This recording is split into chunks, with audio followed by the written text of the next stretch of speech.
Se me perguntarem sobre 3 coisas que poderiam modificar a vida de uma pessoa que sofre com ansiedade, eu diria com certeza: boa atividade física, boa alimentação e um bom sono. Aliás, quando falamos de saúde, seja saúde física ou emocional, precisamos considerar essas 3 coisas, pois sem uma boa atividade física, sem boa alimentação e sem um bom sono, não se consegue uma boa saúde. Por isso hoje vamos falar sobre a importância do sono na nossa saúde física e emocional. Ainda estarei dando algumas dicas para que você consiga dormir melhor.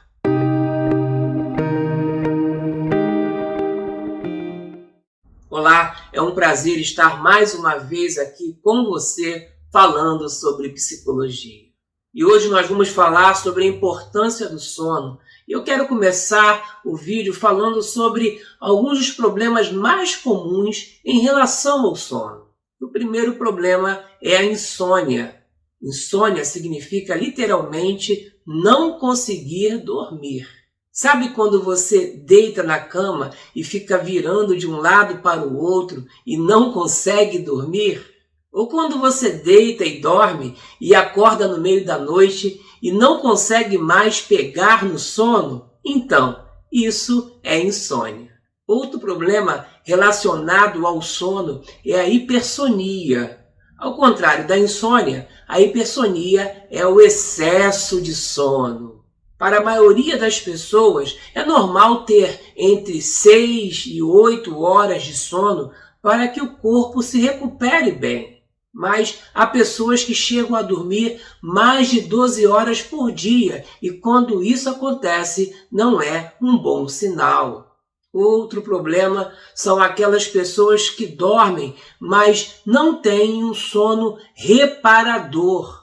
Sabe aquela pessoa que, apesar de dormir de maneira aparentemente normal, acordam como se não tivesse dormido? Apesar da noite de sono, o corpo não está devidamente descansado.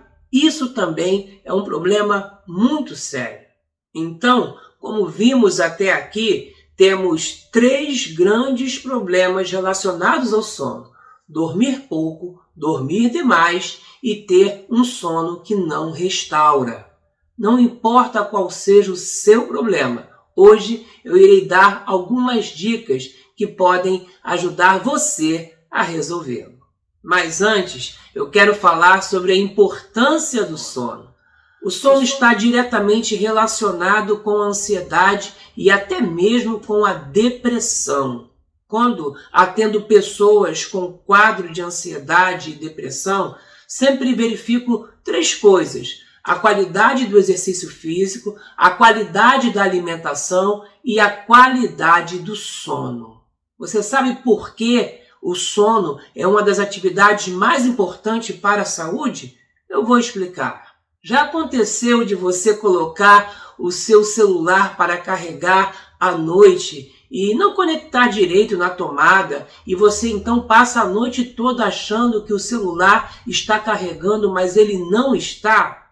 E então, no dia seguinte, quando você acorda, você pega o seu celular, vai trabalhar e percebe que só tem 25% da bateria para o dia todo.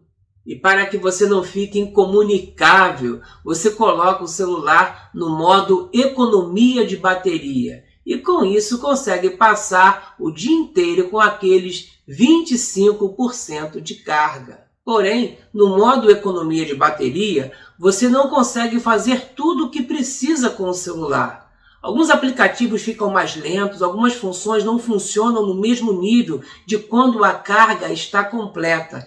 Você já teve essa experiência? É exatamente assim que acontece quando você tem uma noite de sono ruim. É como se você ficasse a noite toda sem carregar a sua bateria e no dia seguinte acaba funcionando no modo econômico. Com algumas limitações, o seu raciocínio fica mais lento, os seus reflexos ficam mais lentos, você fica mais irritado, mais distraído e com falta de concentração. O sono tem uma função importantíssima na nossa qualidade de vida. É ele que recarrega o nosso ânimo para o dia seguinte. Uma das primeiras coisas que notamos numa pessoa com depressão ou ansiedade é a sua falta de ânimo para fazer as coisas e, às vezes, falta de ânimo com a própria vida. Está entendendo a importância do sono? Então, vamos às dicas.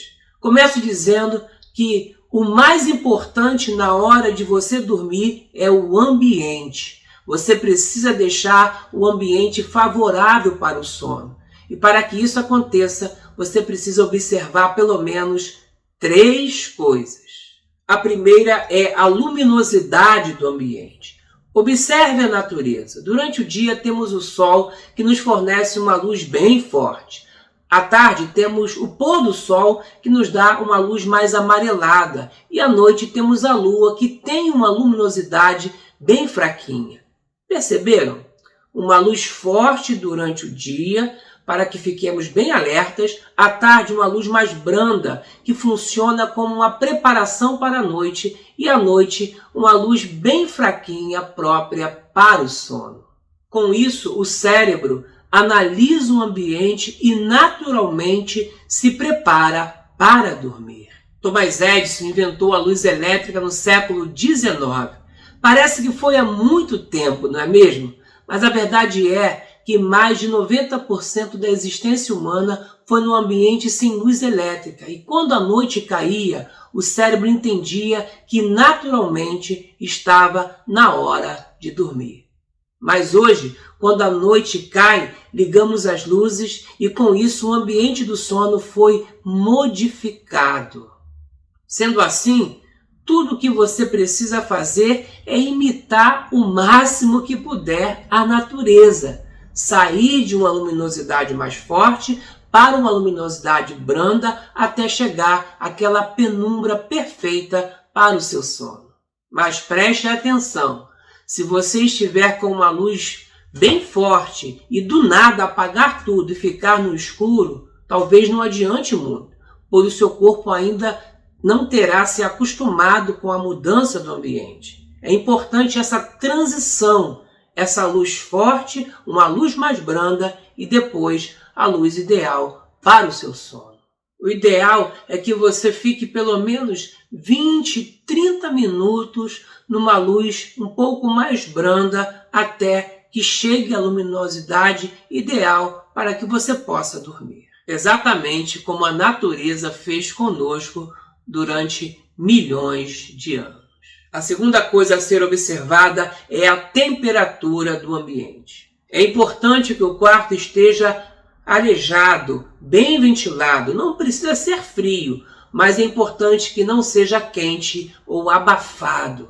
É difícil conseguir um bom sono se estiver transpirando, incomodado com o calor. As roupas precisam ser leves, adequadas à temperatura do ambiente, para que não seja necessário acordar de noite para trocar de roupa ou até mesmo retirar alguma peça, ligar, desligar o ventilador e com isso ter o seu sono precioso interrompido. Enfim, prepare antecipadamente o ambiente no qual irá dormir para que não seja despertado desnecessariamente pelo excesso de calor ou pelo excesso de frio. E a terceira questão a ser observada é a sonoridade do ambiente. Algumas perguntas. O ambiente de sono tem que ser totalmente silencioso? Que tipo de som ajuda? Que tipo de som atrapalha? Bem, isso depende. É claro que ninguém conseguirá dormir com uma bateria de escola de samba tocando ao seu lado, mas existem sons que são mais eficazes para o sono do que o silêncio total. Normalmente, sons repetitivos fazem muito bem ao sono.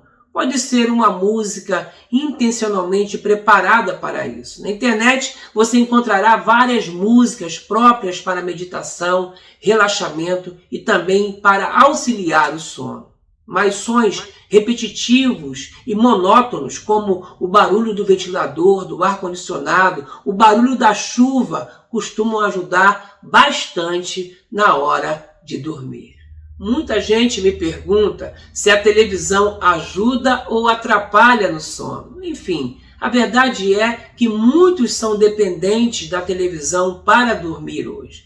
Isso acontece porque o ato de dormir ficou condicionado à televisão, mas dormir com a TV ligada não é um bom hábito. Por quê? Porque a luminosidade sempre será percebida pelo cérebro como um sinal de alerta e não como um sinal de sono. E quem tem esse hábito pode até dormir bem hoje, mas é possível que com o tempo não tenha mais um sono tão reparador. Essas dicas são dicas de higienização do sono. Quanto mais e melhor você conseguir preparar o seu ambiente de dormir, melhor será a eficácia do seu sono. Então, gostou das dicas? Então curte, compartilhe e deixe o seu comentário. A sua participação é muito importante para nós, pois ajuda a divulgar o nosso trabalho e faz com que essas orientações alcancem ainda mais um número maior de pessoas. Contamos com você!